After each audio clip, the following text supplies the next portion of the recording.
Okay, in this example I'm going to look at recording a video and downloading OBS software.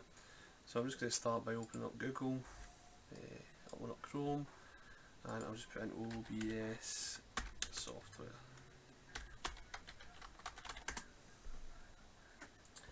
And it's open broadcaster software is what we're looking for. Okay, so I'm just going to click on OBS on here. Now it's Windows for most of you that you'll be using. Click on Windows and you'll see that the download starts down at the bottom left. It will take a few seconds.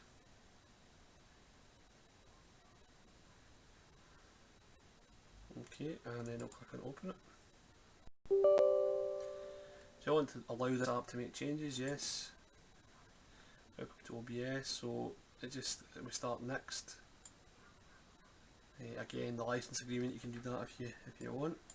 Go to next, and I'm going to install this into my program files, so just click on install. So I've not made any changes there. It will just go through the process.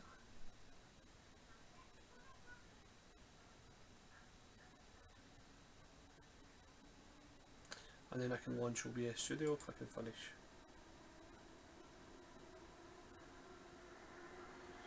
And it says, would you like to auto configure?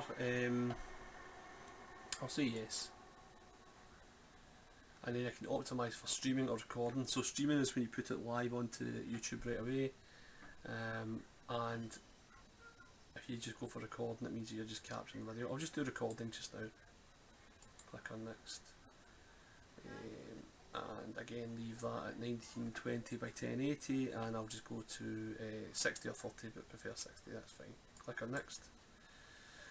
It talks about the encoder we're using, that's fine. Apply settings, and that's it, done. Okay, so that's how you install OBS software.